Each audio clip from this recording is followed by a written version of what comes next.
చనిపోయినా నీ జ్ఞాపకాలు మాత్రం మర్చిపోమే. ఓ గొప్పింటి అమ్మాయి మాతో స్నేహం చేస్తుందంటే మాతో పాటు తింటూ మాతో పాటు ఉంటూ ఇన్ని రోజులు కలిసి ఉంటుందని అస్సలు ఊహించలేదు.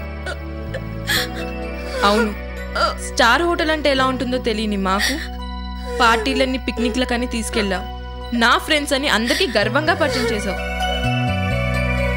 అవసరాలకి ఆదుకున్నావు, ఫీజులు కట్టావు, నీతో పాటు బట్టలు కూడా తీసుకున్నావు.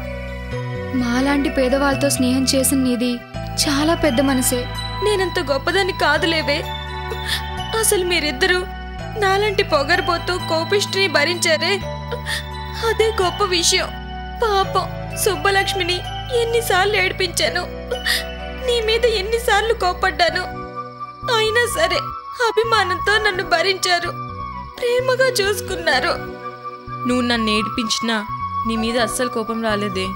అదే నాకు సొంత అక్కుండుంటే నీలాగే ప్రవర్తిస్తే నేనేం అనుకోను కదే.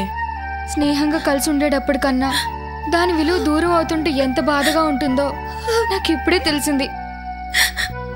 మీతో నేను ఇలా విడిపోవడం జస్ట్ ఫర్ ఫన్ లా, ఏదో అబద్ధం అని చెప్తే ఎంతో బాగుంటుందనిపిస్తుంది. నువ్వు ఢిల్లీ వెళ్ళాక నీకు పెళ్ళవుతుంది. పెళ్ళయ్యాక నువ్వు ఇండియాలో ఉంటావో అమెరికాకు వెళ్ళిపోతావో తెలీదు. కానీ ఎప్పుడైనా మేము కనిపిస్తే నీ హోదా అంతస్తు మర్చిపోయి మమ్మల్ని పలకరిస్తావా?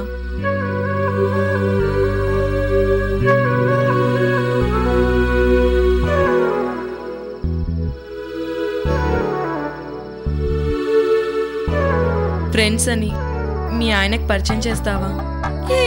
మీరు నా ఫ్రెండ్సే. I love you so much.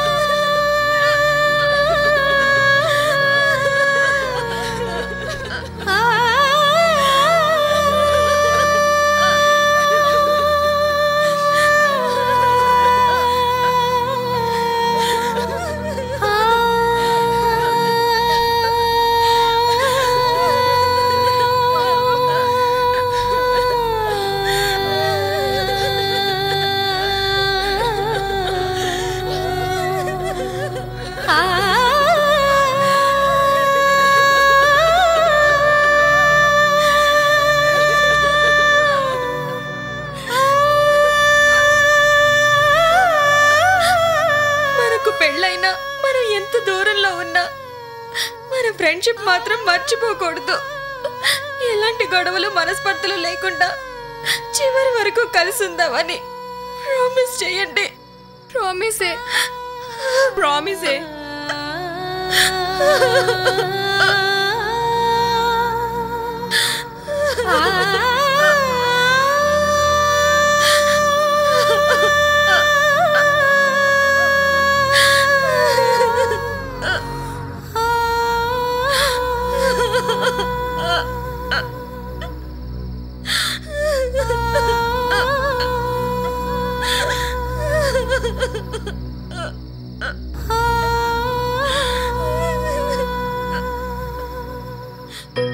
మన ముగ్గురు ఇలా ఎప్పటికీ విడిపోకుండా ఎప్పటికీ కలిసి ఉండాలంటే నా దగ్గర ఒక ప్లాన్ ఉంది.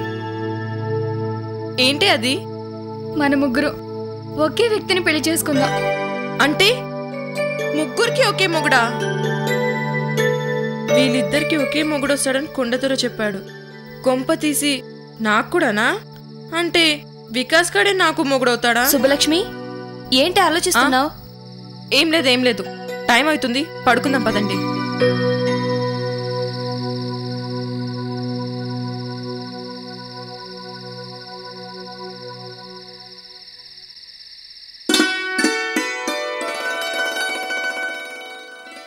పంతులు గారు ఒక్క నిమిషం. మధ్యాహ్నం సమయంలో దేవుడి దర్శనానికి వచ్చారా? సరే రండి, ఓ పని అయిపోతుంది. శుభం. కాదండి, నేను వచ్చింది మీ దర్శనం కోసం. బ్రహ్మాండమైన కార్యం తలపెట్టబోతున్నారు. మీరు ముహూర్తం పెడితే తిరిగి ఉండదని మీ దగ్గరికి వచ్చాను. వేదావతి, ఈ దేవాలయం మహత్యంతో పాటు ఈ దక్షిణామూర్తి ముహూర్తాలు భేషుగ్గా పెడతాడని బాగా పబ్లిసిటీ అయినట్టుంది. ఇంతకీ ముహూర్తాన్ని దేనికి పెట్టమంటారు? ఈ 2 రోజుల్లో మంచి ముహూర్తం పెట్టండి. అలాగే ఆ. ఆ, ఆ, ఆ, గురుడు, శుక్రుడు, బుధుడు. ఓహో అద్భుతం, అమోఘం. రేపు సాయంత్రం 7 గంటల నుండి ఎప్పుడైనా మంచిదే. ఆ సమయంలో ఏం చేసినా ఏ కార్యం తలపెట్టినా తిరిగే ఉండదు. శుభం. అయితే ఈ డబ్బు తీసుకోండి. అడ్వాన్సే కాదు, ఫుల్ అమౌంట్. అదేమిటి నాయనా, పౌరహిత్యం చేయకుండానే ఫుల్ అమౌంట్ తీసుకోవడం అనేది పద్ధతి కాదేమో. వరించి వస్తున్న లక్ష్మీదేవిని వద్దనడం శుభం కాదు పంతులు గారు. అవుననుకో. అయితే తీసుకోండి. తప్పకుండాను. రేపు సాయంత్రం 7 గంటలకు నేను మిమ్మల్ని పికప్ చేసుకుంటాను. గుళ్ళో రెడీగా ఉండాలి. వస్తారుగా? నేను పెట్టిన ముహూర్తానికి ఎంత తిరిగి ఉండదో నా మాట కూడా అంతే తిరిగి ఉండదయ్యా. శుభం. ఇదిగో బాబు, ఒక్కసారి ఇలా రా. అసలు సంగతి అడగడమే మర్చిపోయాను. ఇంతకీ నేను ముహూర్తం దేనికి పెట్టాలి? గృహప్రవేశానికే? వ్రతమా? ఓహో, షాప్ ఓపెనింగా? ఇంత మంచి ముహూర్తం పెట్టించి అసలు విషయం చెప్పకపోతే ఎలాగనైనా? మీరు ముహూర్తం పెట్టింది ఒక అమ్మాయిని కిడ్నాప్ చేయడానికి. శుభం. కిడ్నాపా? ఏమిటి కిడ్నాపా? అందులో నువ్వు అమ్మాయినా? అవును పంతులు గారు. ఉంటాను. బాయ్. ఎరకాటంలో పడేసాడే. వీడెవడో సామాన్యుడు కాదు. చెడ్డ పని కూడా మంచి ముహూర్తం పెట్టించుకున్నాడు. ఏడుకొండలవాడా, విషయం తెలియకుండా తొందరపడ్డాను. ఇప్పుడు ఏం చేయాలి? శుభం. అయ్యో, చెడ్డ పని కూడా శుభం అనేశాను. అసలు ఏం జరుగుతుందో ఏమిటో. భగవంతుడా, నువ్వే కాపాడాలి.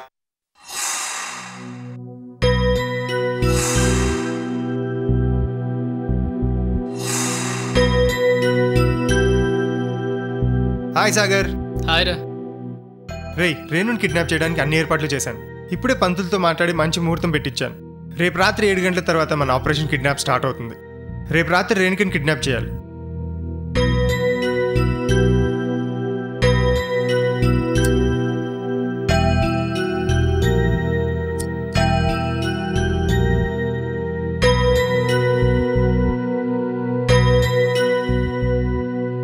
ఏంట్రా నువ్వు అలా ఉన్నావు? రేణుక నా సొంతం అవుతుందని నేను ఎంత హ్యాపీగా ఉంటే నువ్వు అలా డల్గా ఉన్నావేంటి? వికాస్, కిడ్నాప్ వ్యవహారం గురించి ఇంకోసారి ఆలోచించరా. కాసు లేకుండా ఈ వికాస్ ఏ పని చేయడు. అన్ని ఆలోచించే ప్లాన్ చేశాను. ఆయన నెగిటివ్గా ఆలోచించదని నాకు చెప్పి నువ్వు నెగిటివ్గా ఆలోచిస్తున్నావేంటి?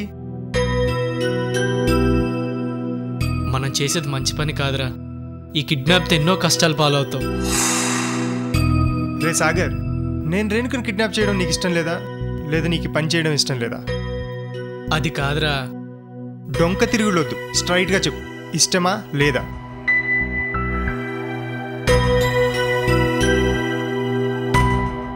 లేదు, నేను ఈ పని చేయలేను. ఓకే.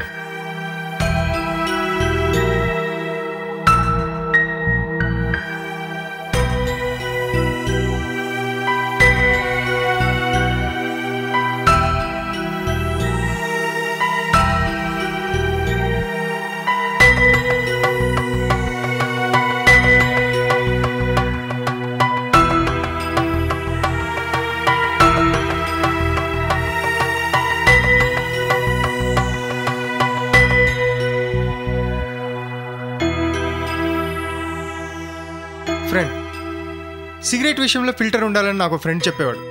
అది తప్పని నేను అనుకునేవాడిని, కానీ అదే కరెక్ట్. కొంతమంది డబ్బులు చూసి ఫ్రెండ్షిప్ చేస్తారు, కొంతమంది టైంపాస్ చేస్తారు, కొంతమంది పైకి రావడానికి చేస్తారు. ఈ మూడిట్లో నేను దేన్ని నమ్మినా నీతో ఫ్రెండ్షిప్ చేసేవాడిని కాదు. ఎందుకంటే అలా అన్నీ ఆలోచించి చేస్తే అది బిజినెస్, నాట్ ఫ్రెండ్షిప్. రే, నేను అబద్ధం చేసుకోకరా.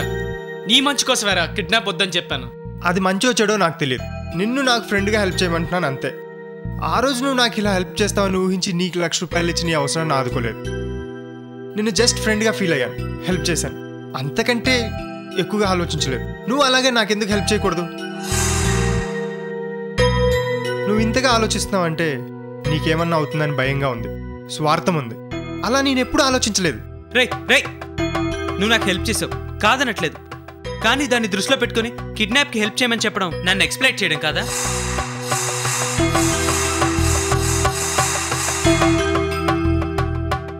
ఒరే, కిడ్నాప్ వ్యవహారంలో తేడా వస్తే నా కెరియర్ నాశనం అవుతుందని నేను ఆలోచించడం తప్ప?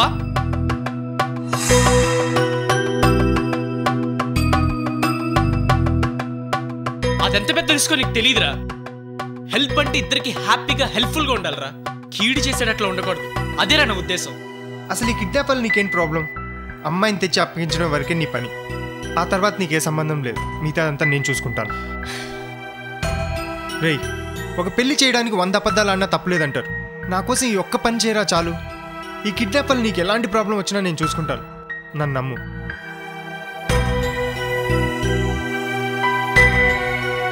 రేయ్ ప్లీజ్ రా, నేనే నీకు ఒకసారి చెప్పాను, గుర్తుందా? A friend in need and a friend in deed అని.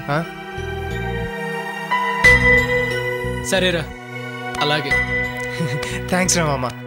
ఎస్, రేణుకని పెళ్లి చేసుకుంటాను, నాకు ఇప్పుడు ఫుల్ కాన్ఫిడెన్స్ వచ్చిందిరా. ఓకే ఓకే, బాయ్ రా, బాయ్.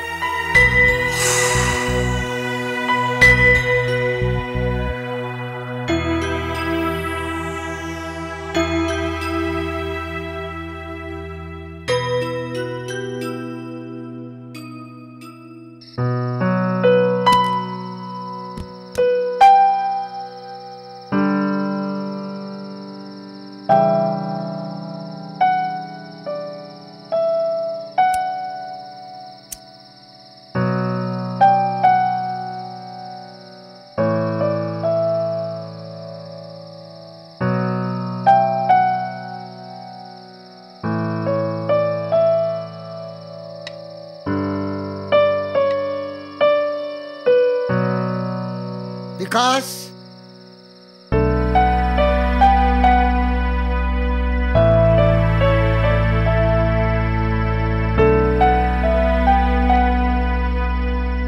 ఏమిట్రా నాన్న నిద్రపోకుండా ఇక్కడ ఏం చేస్తున్నావు? నాకు నిద్ర రాకే ఇక్కడికి వచ్చాను. మీరెందుకు వచ్చారు? నీకోసమే వచ్చానురా. ఎందుకు? సూక్తి ముక్తావలు వినిపించడానికా? నాకు వినే ఒప్పుకోలేదు, మీరు వెళ్ళి పడుకోండి.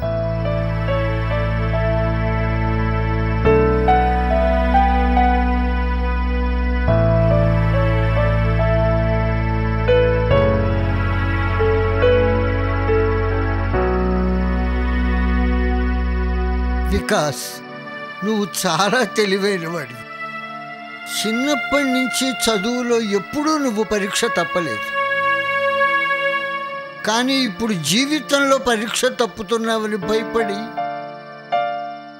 మాట్లాడదామని వచ్చాను.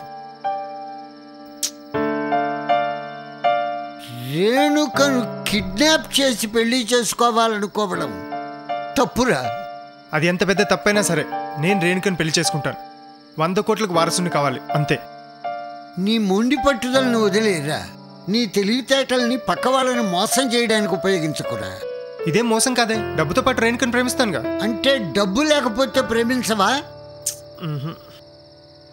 రేపు పెళ్ళైన తర్వాత నీ వ్యక్తిత్వం మంచిది కాదని ఆ అమ్మాయికి తెలిస్తే ఏమవుతుందో ఆలోచించావా? ఏమవుతుంది? నీ జీవితం నాశనం అవుతుంది.